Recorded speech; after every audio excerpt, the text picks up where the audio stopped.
Tala flaval whaapoponga telefon le si ufonga le lau mo le nei tai au o le asos fol malvalo matilua felua lua. Ini whaamaumaunga la tamai ul whainu mero tangata I pulenga whaafalama I lua le ito malo Wellingtone e o mai le asotofi se fol malafito mati. Ma ua whaamauina I wo o atu le se fululi maafe valu se lau lima se fulu valu. Nea whainga o tangata wa fiere covitis fluiva I le pulenga whaafalama e Wellingtone porirua makapiti o Heart Valley e iwa fe se lau lua sfulu. Wairo rapa e afe fit se lau iwa sfulu lua. I lona vaenga e to samale afe fit se lau tolu sfulu lua I kapiti fa afe male lima sfulu fito I porirua. Wellingtone sfulu afe male ono sfulu iwa apa hate lua afe fa se lau ono sfulu ono loa hate ono afe iwa se lau sfulu tolu. Ka tatane tolu se lau lima sfulu lua ma se tone e afe malfa sfulu iwa. Ma wairo rapa I saute e tolu se lau iwa sfulu tasi. I whaamaumaunga o tui pui le ito malo ato Wellingtone, mole covitis fluiva, maori e ono pasene, ua mai atu ilona tolu pole pusta, Pasifika e ono valu pasene, o le au telenga e valu sful pasene, tamaiti Pasifika ua mai atu I mua e lima tasi pasene, maori e wha ono pasene, a olo na au telenga e ono wha pasene, o tangata Pasifika I le atunu u olo I eile vairusi le taiminei, e tu sale malua sful tolu afe, fitu se lau ono sful tolu. Tangata Pasifika ua mali liu e to lua sful tasi, tangata Samoa ua mai ale tuilo na tolu e ono sful pasene, ai olo utulanga mua fiti e fitu tasi pasene, o tamaiti ta ilima, tau sanganga ili ta isful tasi le matutua, olo mua fo fiti e ono tasi pasene, bito iei Samoa e whavalu pasene. Olo o whanga solo pia po kalame o tui pui, ma o le sos ful valo mati, e whanga solo il pol kalame o tui pui le ofisa auto. Ale Pacific Health Service I le Heart Valley nae, mai le lima I le afiafi, e o atu le valu le po ana nei, e le mo mia le whaia o se avanoa po se booking, aia te tala mo se tasi fia whaia le tui mua, lua, po le posta, whaapea fo I whanau mai le lima, anga I le sfultasi tausanga le mātutoa.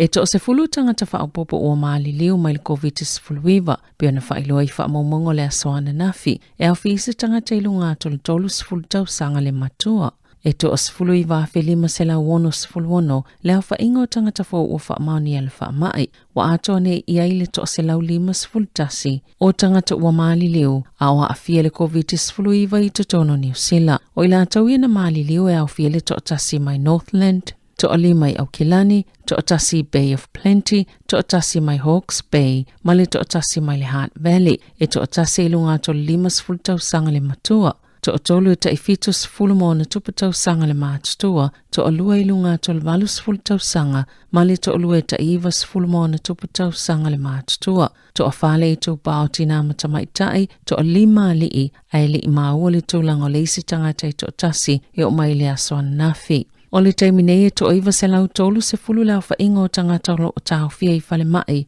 mai le covitis fuluiva, e au fia li to olua se fulu tolu, I poto mo ngā se ti ngā ina.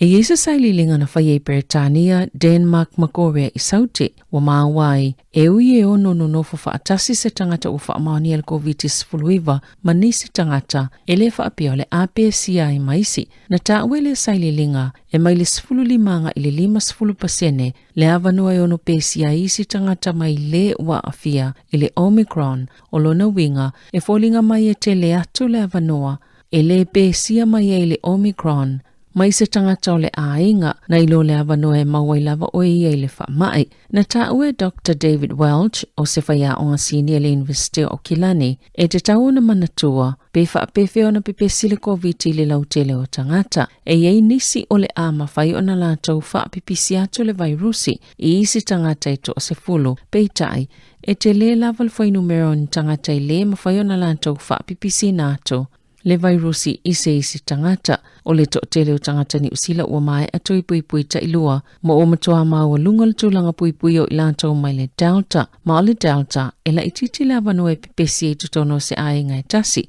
ma ua whautua ina I pia e lea polo fesa tangata e le I whaia le tuilo na tolu po o le pusta ina ia whaia nei loa lātou tui ona o le pusta po le tuilo na tolu e matoa maua lunga I lava le pui ngol tangata mai le wha mai. O le whaiunga le masina nei o le atatala ina i le awala tele piliona tālalo na whaatupenga le Transmission Gali Wellingtone ma o le aso wa atona i eile iwa tasi o aso talo na tolo po le talango le nei ngaluenga tele e tasi tesi ma le 2.5 piliona tāla le tau le polo keti atoa mai whaalima ona le taunu o le talango le awala piona fola ma uli ipotia na tu ina atu le waka kotahi po le matanga luenga ma le lalau whila wa inga le atunu le whaatonu ngalo ia o se la asanga le masani ai i le Wellington Gateway Partnership ina ia tatala le awala le whaiunga le masina nei ele i whailoina se aso ma se taimi tono e tatala ai wa tolo po le lalau whila wa inga nisi o su enga ma whaata ita inga i tatauna whaatinoina i lalo le koni karate ma i lantolo o whawina le awala o na ielo lantau talitononga wa saonga le mule awala e 2 kilomita mo le whaonganga e tangata lautele e inisi o whaata ita inga i le i whaia peitai o le a wha mai aina a o le itatalaina le Transmission Gali peona ta ue le reporti na whaalia le minister whila wa inga Michael Wood wa whaao atu le maloni whaatonunga manino e manana o ina ia wawe tatala le Transmission Gali na maafua o na whai matolo po le tatalango le awala o na o whaafitau li sapa si atu le National i la tau whainga malo i le whainga paanga mai le malo ma vaenga whaatoma oti pe o na sauno ai le minister.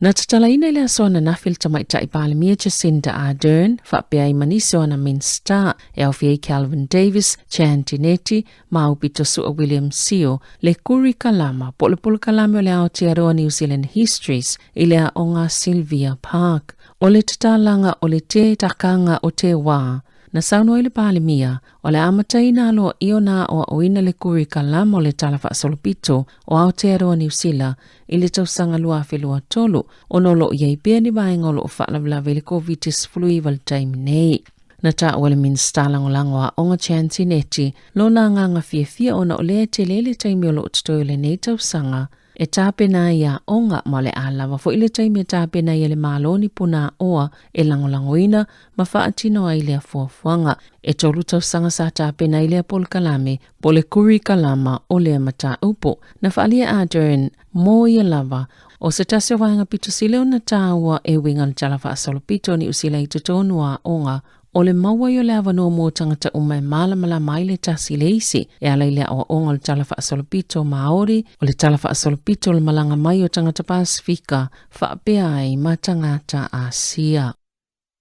Wa whaalia se saini linga pito la tamai le toi mo le langolango mo le leipa na ilo le National peita ai olo o vāvala lata o le fisili whaapalo ta safa ia le Kuria mo le Masina le na whaatulanga ina le Iune lau whaila fonga ma le vaenga whaatomo o te le National e whaia fisili whaapalo tai finangalo tangata lau tele o lo whaalia le tolu ono tesima le 2% le langolango mo le leipa e ui ono tesima le 10% ua pa uai pe a whaatostosa saili linga na whaia le Masina o Februari. E tolu tesima le 10% na whaititia le langolango mo le National ma o lo tula i mai e le tolu 5% e fōlinga o lo manuia vaenga whaupwhaila Haiti. Mai numero iu whaititia mai vaenga whaupwhaititele e ono tesima le tasi na whaupopo i le Green tula i mai le 10% Act e 10% mai 5% na CETI. E tolu wal tesimal 5% le langolango mo Jacinda Ardern, tesimal 2% na whaititia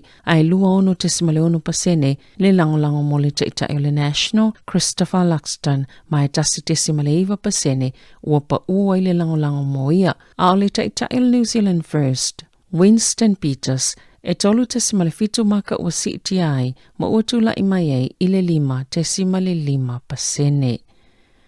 E reportil po na po e winga isa tala la tamaile o sfa inga Lucia i Ukraine wa ta wai o lo fa nga solo fa talnoanga le va Lucia ma Ukraine pe tai o lo fa awau pe o sfa inga fa militeli o folfola le malo le United States of America se va nga tupe a fa alili wina tasitesi mal tasipiliona tala ni usila. E fesosoni ia Ukraine ina ua mai asefolosanga Presidente Zelensky o Ukraine ile konike resi Amerika. O ana nafi, le ana saunoi Presidente Joe Biden e whaapeo Presidente Vladimir Putin o Lucia O se tangata soltula fono o taua. O le whainu mera tau matea malo o whaatasi, wa tusanei mal 3 miliona tangata sulfa a Ukraine ua sosola ese male atunu. Inisa reporte whaape tolu ni vaasa ngele fua Panama. Na lavive ni mea taua Lucia ile Samueliuli, talo na amata os whainga Lucia, mai tasi le vaa na ngoto, olo o saunga le mu uma au vaa, peo na taa wala whaaton silo le pule ngolo ngā taifale a Panama.